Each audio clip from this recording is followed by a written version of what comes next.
Ferrari just shocked the entire paddock in Bahrain. Charles Leclerc dominated the technical sector. The SF26 showed unbelievable traction. And then Lewis Hamilton did something nobody expected. He ran long, he stayed calm, and he was half a second faster than rival race simulations. Half a second. Over a full race distance, that is devastating. This was supposed to be a transition phase, a learning curve. Instead, Hamilton immediately unlocked performance that even surprised Fred Vasseur. And here's the part that changes everything. Ferrari's new exhaust wing is generating downforce almost for free. Their hybrid system is recharging faster than anyone else. Up to 8 kilometers per hour gained before braking. And the car ran all day without a single reliability scare. Speed, innovation, consistency, all at once. The question is no longer whether Ferrari is competitive. The question is whether they just became the team to beat. Stay with me, because what Hamilton discovered inside that garage could redefine the entire championship fight. And if you want real Formula One analysis without hype, subscribe now. This is only the beginning. Let's slow this down and really understand what happened in that first session. Because the headline was the lap time. But the real story was how Ferrari achieved it. When Leclerc went out in the morning, the SF26 did not look nervous. It did not look edgy. It looked planted, especially through Sector 2, the most technical part of the Bahrain circuit. That section exposes rear instability immediately. If the car moves even slightly under throttle, you lose time. Leclerc did the opposite. He attacked the curbs in turn 4 aggressively. He rotated the car early, and he was back on power sooner than anyone else. That is not just driver confidence. That is mechanical grip working in harmony with aerodynamic stability. And this is where the exhaust wing becomes critical. Ferrari introduced a small aerodynamic surface behind the central exhaust outlet. On paper, it looks minor. On track, it changes airflow behavior dramatically. The hot exhaust gases energize the diffuser. That increases rear downforce without adding significant drag. In simple terms, they are creating extra grip almost for free. That explains the traction. But it also explains something even more important: consistency. When rear grip is predictable, drivers can repeat lap time. And Leclerc's sector times were not just quick ones. They were repeatable. Now here is the interesting twist. Inside the paddock, several engineers expected Ferrari to struggle with thermal management. Last week there were whispers about cooling sensitivity. But today, the modular engine cover worked exactly as intended. Adjustable cooling gills allowed precise temperature control. No shutdowns, no protective engine modes, no emergency bodywork changes. That alone is a quiet victory, because reliability during testing builds confidence inside the team. And confidence changes how aggressively you develop. But the morning was only half the story, because when Hamilton stepped into the car in the afternoon, the objective changed completely. Leclerc proved raw speed. Hamilton tested race potential, heavy fuel, extended runs. And this is where something subtle but powerful happened. Hamilton did not try to overpower the car. He managed it. He smoothed weight transfer into braking zones. He minimized aggressive steering corrections mid-corner. He kept the car within its optimal ride height window. That matters because the SF26 has a narrow operating sweet spot. If the platform height shifts too much, rear instability increases. Hamilton identified how to avoid that window collapse, and the data showed it clearly. Lap after lap, his degradation curve was flatter than expected, half a second quicker than rival simulations over comparable stints. Not because he was pushing harder, but because he was preserving performance more intelligently. That is the kind of detail that excites a team principle, because one lap pace wins pole positions, but controlled degradation wins championships. Now imagine being Fred Vasseur in that moment. You expected adaptation time. You expected Hamilton to need days to adjust. Instead, on day one, he's already influencing setup direction, already guiding suspension tweaks, already refining differential mapping suggestions. That changes the internal dynamic. Leclerc remains the explosive qualifier. Hamilton becomes the race architect.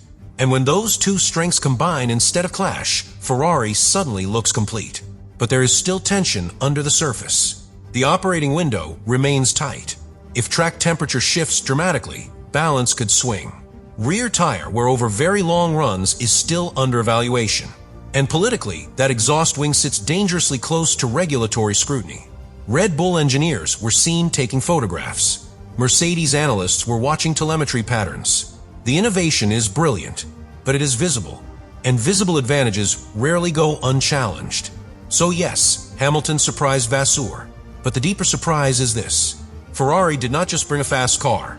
They brought a car that responds to elite feedback immediately.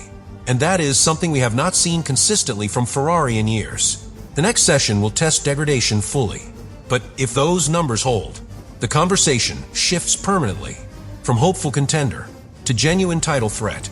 Now this is where the story becomes even more fascinating, because performance in testing is one thing, but perception inside the paddock is another. And right now, the perception around Ferrari has shifted dramatically. When rival engineers stop casually walking past your garage and start standing still, watching your long runs, you know something has changed. That happened today. The SF26 did not just post a strong lap. It looked controlled. It looked intentional. And that matters. Because for the past few seasons, Ferrari has often started fast, but fragile. Quick on one lap. Unpredictable on Sunday. This time feels different. The data suggests the rear suspension revision is doing more than expected. By allowing the car to attack curbs without destabilizing the floor, Ferrari protects airflow underneath the chassis. That stabilizes rear downforce, which reduces sudden snap oversteer, which protects the rear tires. And protecting rear tires is everything in Bahrain. High traction zones, heavy braking, abrasion. If you manage rear degradation here, you can manage it almost anywhere. But here is where Hamilton's influence becomes even more important, because long-run consistency is not just about tires. It is about energy deployment. Ferrari's hybrid system, paired with the new Shell fuel blend, appears to recharge the battery faster than their direct rivals. Around 15% faster, according to paddock analysis. That allows more aggressive deployment at the end of straights. Less clipping, more sustained power before braking.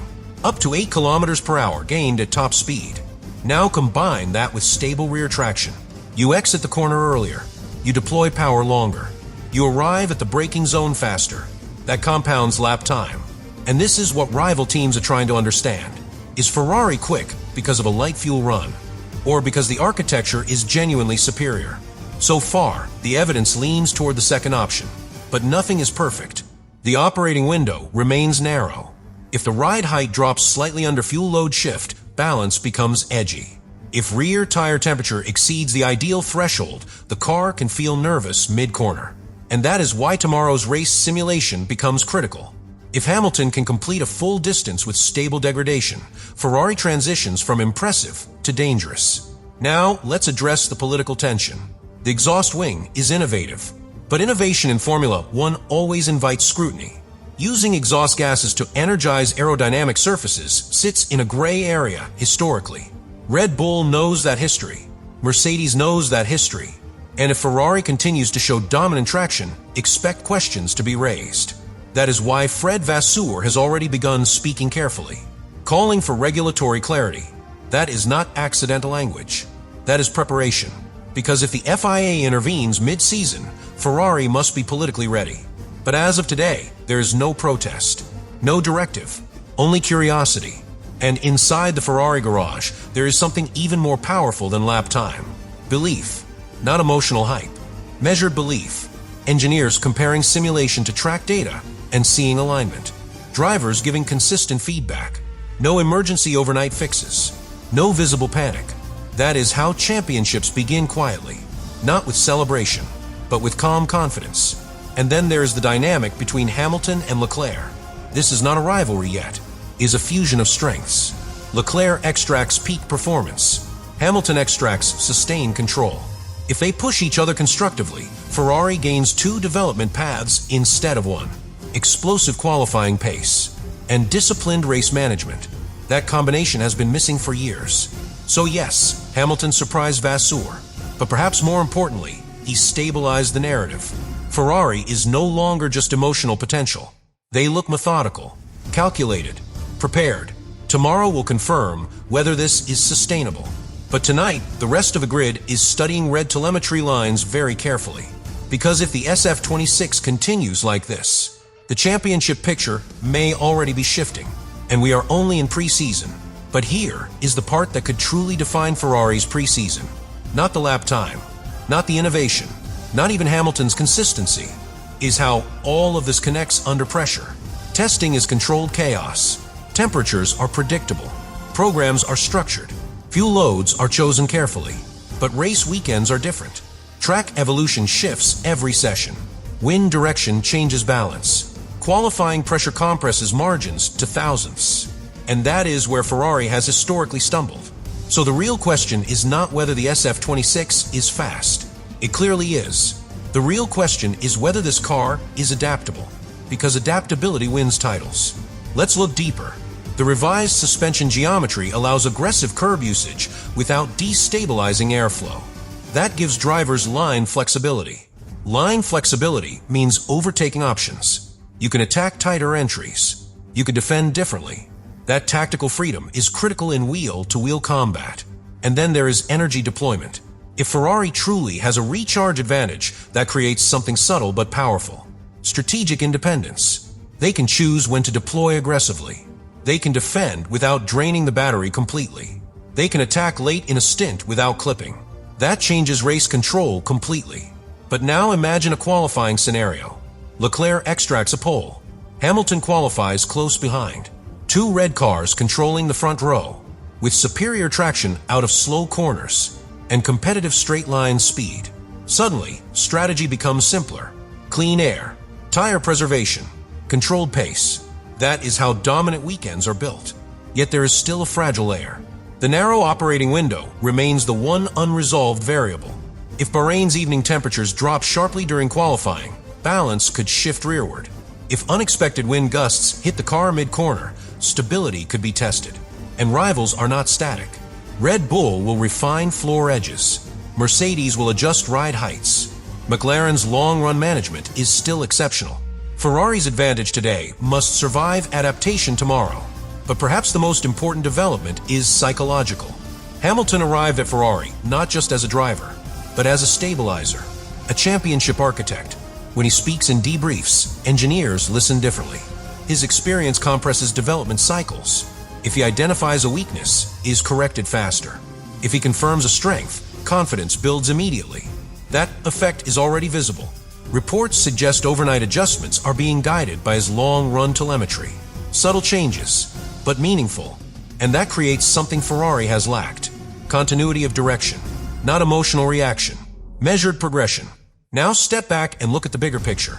If tomorrow confirms tire stability over full distance, if the exhaust wing remains unchallenged, if the hybrid deployment advantage holds, Ferrari transitions from surprise to benchmark. And once a team becomes benchmark, the entire grid chases them. Development shifts